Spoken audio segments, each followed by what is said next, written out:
This is an Intel Core 2 Duo E8400, a CPU that I bought off eBay for $5. This was a CPU released back in 2008 as a dual core and a slightly younger brother of the flagship E8600, the only difference being this one is clocked at 3 GHz, whereas the 8600 is clocked at 3.3 GHz. This CPU was built upon the 45nm process codenamed Wolfdale, which is a refined version of the 65nm process released a year prior. Now you hear the name Core 2 and you probably assume that it's in the same family as a Core 2 Quad, which is the family of CPUs that are quad cores and contain such CPUs as the Q6600, which is an extremely famous CPU in the budget community because it's a quad core that you can find for $10 on eBay, which is insane value. And you'd be correct, these series of CPUs were released alongside the quad core family. However, the Q6000 series was also the 65nm process that I mentioned earlier, but the CPU we are looking at today is the refined 45nm process and is more related to the Q8000 and 9000 series, which are, as you can guess, the refined version of the 6000 series that had also come out the year prior.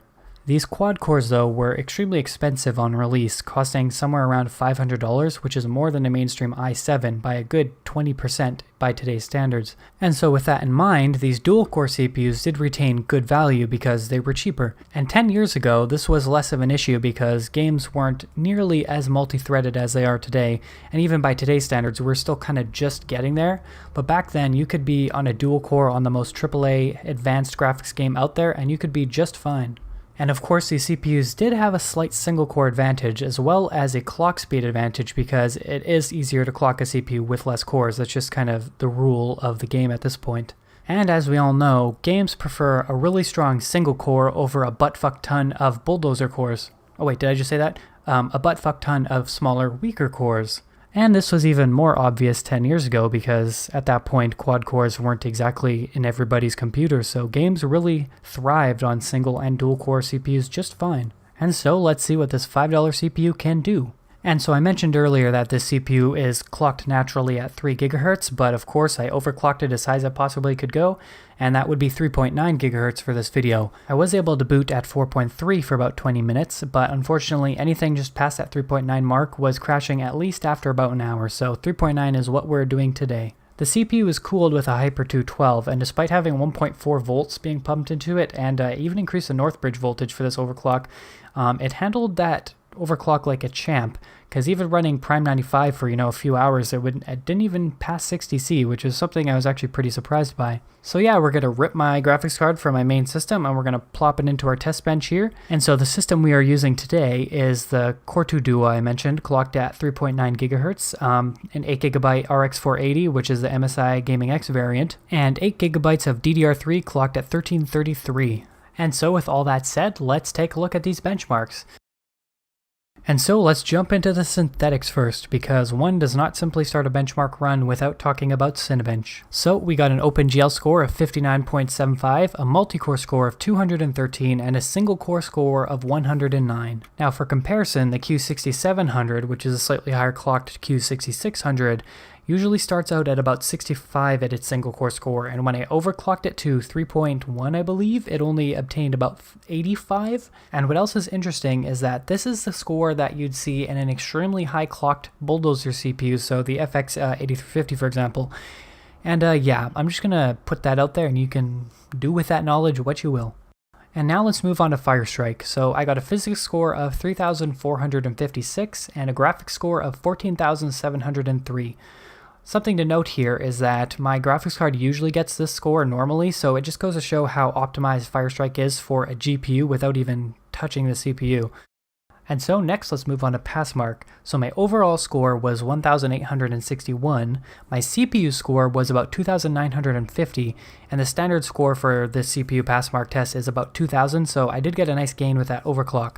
And my 3D Mark score was 7,562.3. What's interesting there is, unlike Firestrike, I usually get about 9,000 in this test, so clearly there was some bottlenecking going on here, although not as much as you'd assume, and not as much as you'll actually see in games. And so yeah, speaking of games, let's move on to those. And so let's start things off at Fallout 4. We tried 1080p at its medium preset and we got an average of 37, 1% low of 18, and an 0.1% low of 14. And this of course was taken in Diamond City. Once we moved to open world areas, we were getting about 50 to 60 on average, but we still did have those pretty bad lows. So, I mean, it is playable if you're willing to put up with those drops, but if you're looking for anything at that 60 mark, it's just not going to happen. I even turned it down to its lowest setting preset and the FPS didn't change, which clearly shows a CPU bottleneck with this one. And so next, let's jump into something a little easier to run like Fornite. So at 1080p medium preset, we were getting an average of 72, a 1% of 28, and an 0.1 of 8. So those lows are pretty bad, and I would deem this slightly unplayable just because of stutters, and this is a competitive game. But we did turn down to the low preset with a 90% render resolution, and our average went up to 95, and our 1% went to 43, and the 0.1% being 25. So this was actually playable. I ended up playing through an entire match, and I ended up placing 5th, only because I was kind of stupid. So I could imagine you can get first place with a CPU, so I'd give this one a check mark.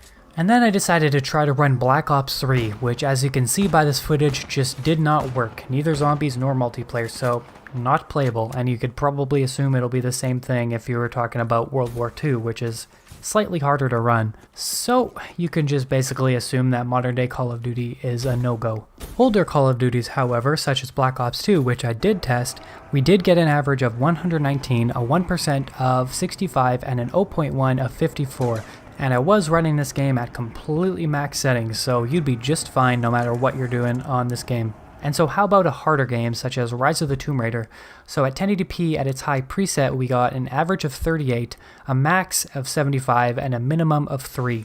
Unfortunately, I don't test this game with the actual game itself. I use the in-game benchmarks, so I can't get 0.1 and 1% lows, but an average of 38 is playable, especially if you're somebody just coming over from consoles. So I would say that you could get away playing this game if you'd like. And so the last game we are going to test is CSGO, which is basically the ultimate potato game.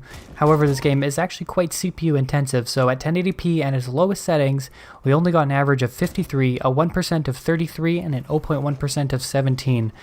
So it's not that beautiful 60 we all like to aim for, but it was playable despite those lows. So even though they were 33 and 17, it didn't really feel stuttery at all. It was pretty smooth, it just wasn't 60, so I would say this game is playable. And so yeah, that's the end of the testing. And so what would my opinions on the CPU be? Well, considering that it was $5, that's really not that bad at all. And in just day-to-day tasks like Google Chroming and watching YouTube at 1080p, you'd be just fine. Just assuming you're not trying to load Adobe Premiere or, Black Ops 3 apparently. But for the most part, it was just fine. So, I mean, if you want something to play old games, such as, Grand Theft Auto Vice City, or even some emulation, such as N64 or PlayStation 1, this is actually a pretty good option. And it would be even good for, a living room PC where you just want to stream your movies and do all that fun stuff in the living room. And so one last thing before I wrap up this video, I just want to mention that my channel was unfortunately unverified just due to the fact that I didn't hit that 250,000 minutes that YouTube now requires in order for you to become partnered. But we are at 217,000, which isn't too far off. And so just as long as I'm able to stay motivated and productive, I should be able to hit that 250,000 mark again someday, which would be good. And I might make a short video just addressing this issue and how it affected the channel. So if you want to see that, please leave a comment. But the reason I'm bringing this up is because to stay motivated, of course, you want to see people liking your videos and subscribing. So if you stayed this far, that means you've given me 9 minutes towards that 250,000 that I'm going to need someday. So thank you for that. So, if you enjoyed this content, please leave me a like, hit that subscribe button if you want to see more PC tech related videos, and let me know what CPUs you guys have, let me know the deals that you have found, and yeah, just interact with me in the comment section because all that stuff helps me out and it does motivate me to get more things done. So, with all that said, this is goodbye, so peace trout, I will see you guys in the next video.